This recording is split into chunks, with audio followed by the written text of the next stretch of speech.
This turned out to be an unpredictable shop day. We had to wait through some rain that came at a very unpredictable time. We needed to work on getting the silver onto the Kawasaki Evil Twin for Luciano. And there were a couple lessons that I tried to share that I have, little pitfalls I've fallen in the past. When you have a rainy day, you have to work around. But the way the day played out, as it almost always does, is at the end of the day, we had mission accomplished. We have the parts moved up to the next step, and I tried to share whatever tips and good information I could on this video. Now, like every day this time of year, the weatherman can't make up his mind. It's supposed to rain by noontime, then the sun come out in the afternoon, and then really get cold again tomorrow, the next day, 3 days of real cold. So I tried to figure out exactly what I wanted to do here to use this day efficiently, and it looks like this job, see, this is my logic, the great logic, that Harvard graduate that I am. If it rains this afternoon, I can work on this guy. I can work in here. If the sun came out and it went up to 40 degrees, we could go for a ride, a short ride. But, and that's the big one, but I can only paint when it's not raining. And I want to do the next step. If it doesn't rain by the time I'm done having my coffee, I want to get the silver painted on Luciano's tank. That's a couple hours to get that ready, prepped, and then put away to dry overnight. But then I can decide what I want to do with the rest of the day. But the goal today is to get the silver on his tank. And the work we got to do on this, I'm going to have to pull a whole side off the engine. But again, I've got to make that decision. This is work I can do if it's raining or snowing. It's cold out here, but it's not Green Bay, at least today. So I've got to, while I'm having my coffee and feeding the birds and whatever, I've got to make a decision how to use this day efficiently. And one thing I always try to share is when I come out here to the garage, a lot of people would not have to make any decisions. As an example, if you have 1 or 2 or 3 motorcycles, you probably have days off. But when you have older bikes and when you have bikes that need a lot of maintenance like these do, these are always needed. And when they don't need maintenance, I find something to polish. So there's really no days off. That's the bottom line. But if all else fails, we do have a relatively new bike with only 5,000 miles, and we know that's a lot of fun too. In fact, they're all fun. That's the whole problem with motorcycling, is you want to have it all. And if I had a youthful body, I'd have a few dirt bikes in this collection too, but the body is not suited to dirt bikes anymore. It's all about riding on the street. And the enjoyment I get from my little collection that I've accumulated over the years, the enjoyment is that they're all different. They're all basically 10 years apart, and it's kind of like a little microcosm of the history of motorcycling during my lifetime. Yeah, the weather is totally unpredictable, so Karen asked me to do a little chore that I do every once in a while. They sharpen her cooking knives. So because she's a professional chef, we have a Wusthof knife sharpener. And some of these are expensive knives, aren't they? This is what happens to bad husbands. Ah! Anyway, this is a cool little thing, and I always enjoy this. It takes a few minutes, and you can see the stones, how one is a rough side, one is a smooth side. And when you're all done with this, what's really cool is you can take these knives and shave with them. It's really amazing. And boy, when they're sharp, they are dangerous. That's a great little tool. Alright, so we're all coffeeed up. Now the first step on this is going to be, we want to remove, and I'll use heat because I want to be real careful. This is very soft new paint. I want to pull this up, and then I still have another live edge under there. I want to back mask over the white stripe, and we'll be ready to paint the silver. And hopefully, if this day works out as planned, we'll even beat the rain, or we'll wind up waiting for the rain to end. Now, I only have to warm this because it is cold in the cellar here. And always remember, cold is the enemy of tape. If you were to put tape, if I were to leave this out in the garage overnight, the tape somehow gets a lot stickier. I don't know the chemical reason why, but I know it does. And heat is always your best friend. By the way, heat and pulling it back slow.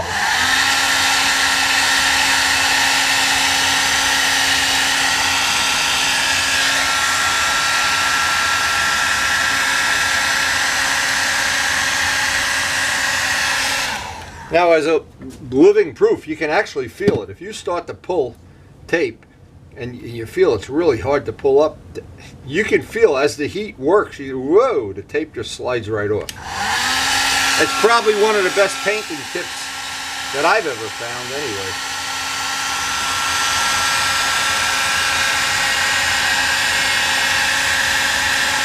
And the other thing is, keep in mind, this is technology we use on motorcycling from modeling. Modeling, this would be very, very, very delicate. On a motorcycle, it's a lot stronger, but it's still delicate. Now, as I'm pulling this masking tape up, you notice I'm keeping the heat gun a couple inches away. There's another thing you want to avoid when you're doing this kind of work. You don't want to burn the paint and make it all soft either.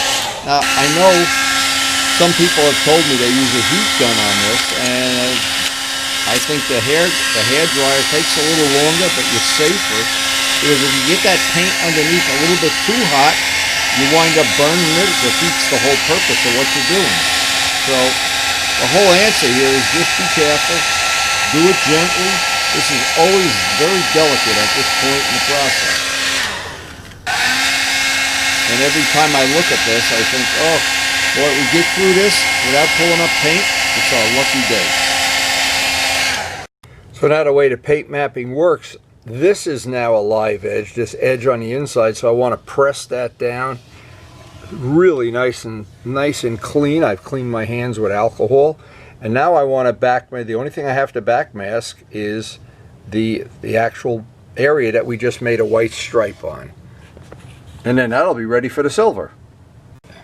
Now, I don't want this tape to be any stickier than it has to be just to do the back masking job it does. I want to make sure I don't have any gaps in it where the paint will get underneath.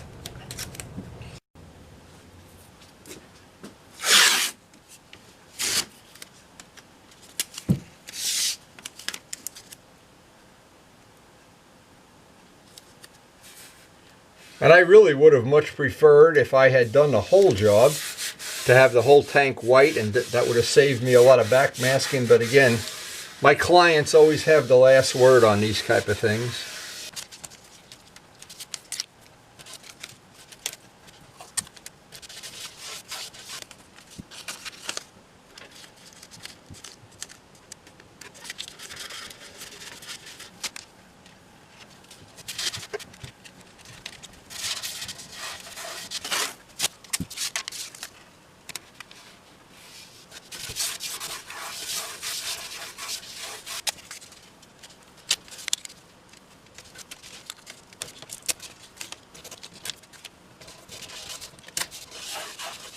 So we're totally back masked and we are ready. I've cleaned that with Prepsol.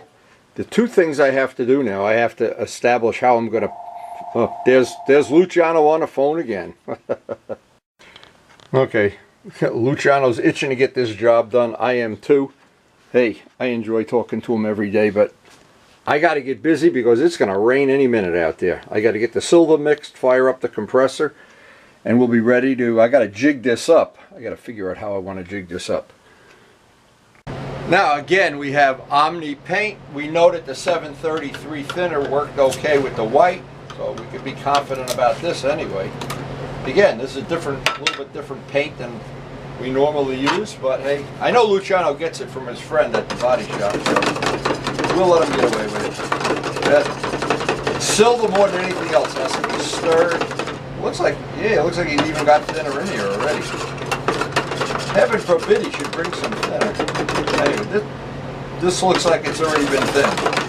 We'll do a little test and find out. It's supposed to rain any minute now. Karen, when I'm doing this kind of work, what happens is Karen is usually monitoring the weather upstairs. And, of course, you can't believe a word they say. Well, let's see how thick this really is. I won't know till I spray something. Usually these paints are 50-50 and they're fine. This looks a little thick. Anyway, I will have to do a little test. So I went outside and just did a quick test. It looks like it's going to rain any minute here. What I can see is just from the edge where it becomes paint and then no paint, the little dots. This looks like it's just a shade on the thick side. I'll add about 10% thinner for the conditions we're working under. This probably, as it looked right here, this is probably close to being 50-50, but in this cold weather, it's always good to have a little extra thinner in it. And you can imagine, as I get ready to paint, and I'm cleaning off the table, it starts raining. Look at this. So this actually puts our stuff until it either stops raining or whatever, but another unpredictable day. So I'm going to check the weather, but there's no way you can paint in this kind of rain, and we don't paint in the house because of obvious reasons. I don't want to get murdered with one of those sharp knives. So the plan is just to wait it out and see. The rain's supposed to subside in a couple hours, and we have other things to do around the house while it's raining. Now whenever I have a couple hours to kill waiting for the rain to go away, one of the things I like to do is come up and run the K&W Railroad. This model train layout is an O-gauge layout I built many years ago, probably 10-12 years ago, and there was a time in Miles's life where we ran it almost every day. Well, I think he's outgrown trains and whatever, but I haven't. And I even got my own little private little flying field out in the middle.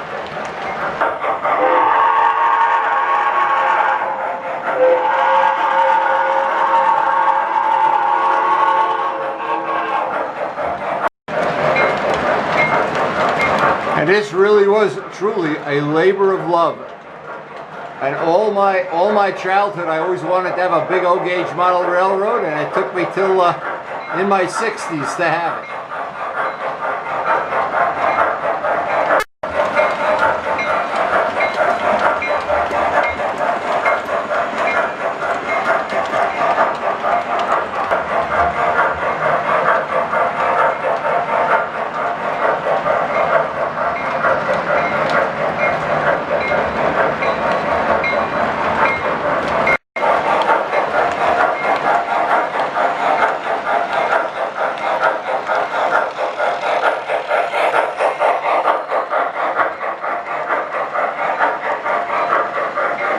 Now my model railroad was featured in classic toy trains, and over the years, these are two Ferrari models that I treasure. They came from John Cafaro. They're super, super detailed, and one of the things I really do enjoy hanging out in this train room. It's a lot of fun. They even have the little people in there. That, by the way, is John Pothier right there in his Corvette. One of the people that helped me build a railroad and build a table was Mike Kajeski. So I named it, and since he's from Pennsylvania, I named the coal mine for him. It's pretty cool.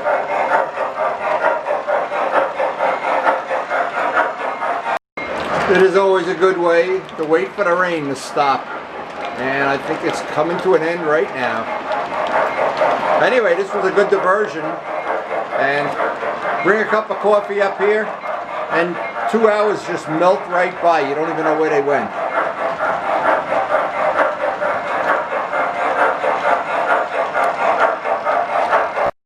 It is always fun hanging out in the train room, even with Miles, without Miles, but just going up there while we're waiting for the rain to stop. A lot of fun. And while we're out there waiting for that rain to stop, Karen's cooking up a storm. I think we're one cup of coffee away from having that rain stop. In fact, it looks like maybe it already did stop, but everything's still soaking wet out there. Shouldn't be long now. I see blue skies popping through, but a totally unpredictable day. So a really good tip to pass on for people that are not painting for over 50 years like I am. And believe me, I have tried many times to sneak out between the raindrops, and I always at the end of the job regret it. So it's a hard lesson to learn, but a good lesson. Never rush it. And by this afternoon, I'm just going to go chill out, because by this afternoon, see, I don't want to do any other work, and start something and have it half done and then his half done. I like to work on one project at a time, and I want to get that silver on today once it stops raining. Okay, the table's all dried up. It looks like I'm just going to try to get this done as quickly as possible because it may rain the rest of the afternoon.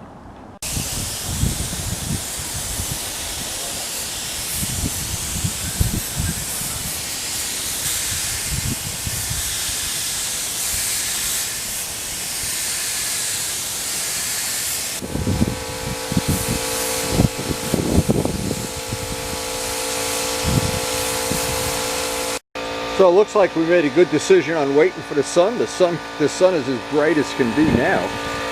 And we want to get 3 coats of silver on there before anything changes, before we go back to having bad weather. 3 coats of silver and then put it aside to dry overnight.